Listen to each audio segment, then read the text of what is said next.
Very good morning to you both. Have we lagged behind, do you think, Andrew?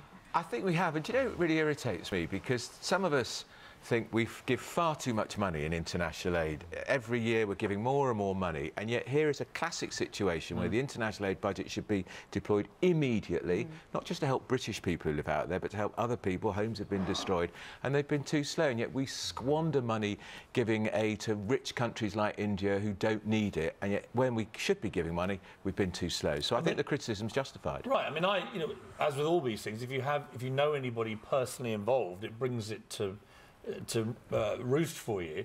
And we've got a guest on later, Laura Elliott. She's a friend of mine. She was caught up in the British Virgin Islands in Totola, which is one of the worst hit islands. 2 young kids and a husband over there.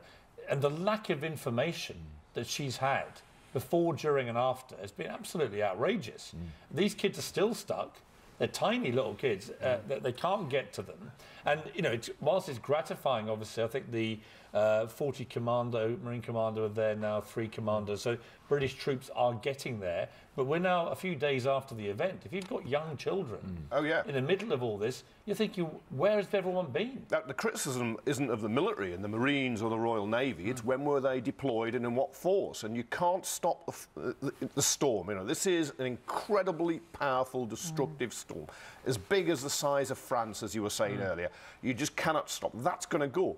But you can make the preparations in advance. You can tell people what to do. You can move them out. And they were slow doing it, unquestionably. Now, the Tory chair of the Foreign Affairs Select Committee in Parliament, the Labour chair of the International Development Committee in Parliament, have both complained, have both written, you were slow to do it. So it's Tories and Labour now criticising the government's response.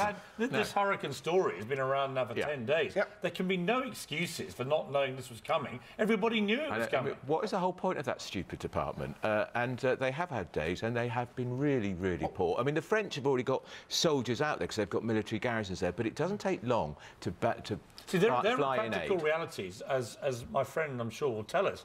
Passports, if you want to get your family out of these countries to somewhere else and you have no passport, what do you do? You know, if your home is tracked, how do you get there? How do you get them food and water? These people, these are life and death decisions. Yeah, they have a system, the Foreign Office have a system to deal with that. But has it been put into action? Have they sent people down on the ground who can issue passports, temporary passports sometimes, to give you a new one? I don't think so. And Boris Johnson's surface now. This has been going on for more than a week. And the people in Anguilla in the Caribbean were blown away and devastated. Where was he then? And by the way, as always, we approached all the government people whose job it is to do this. Not one of them would come on Good Morning Britain this morning and talk about. And what does that tell me? That tells me they know they got this wrong. Because if they were doing a good job, they'd be all over the airwaves telling us all what a great job they've done.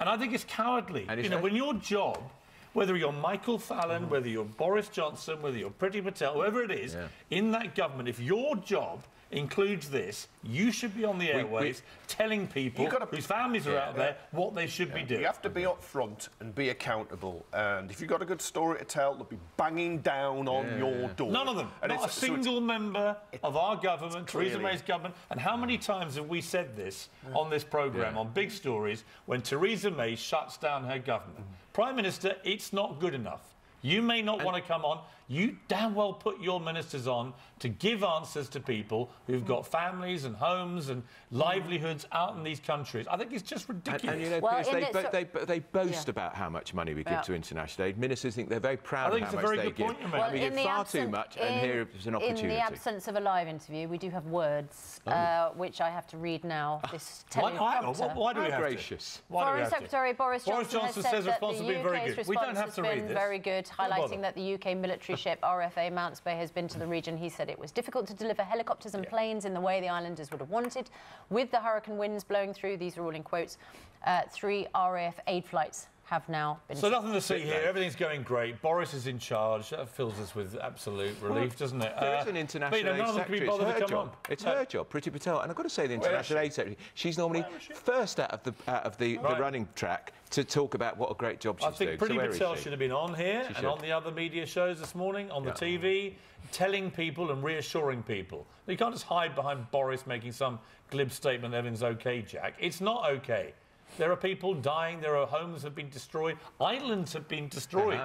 It's people's lives. People are being killed. Yes. Others, their lives are being ruined. Boris Johnson, if you were having a zip wire or something, he'd happily pose on that holding flags and get stuck. But where is he doing his day job? There's a real problem. He is a laughing stock now. There's a real problem with this government, it seems to me, Theresa May's government. I've noticed this.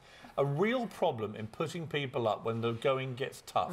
They don't want to face, whether it's Grenfell Tower, whether it's the terror attacks, now we have this. When it's a little bit difficult, they like to hide. When they're boasting about achievements, you can't get them off the airwaves. McCavity the cat. The first sign of trouble, McCavity the cat ran for cover.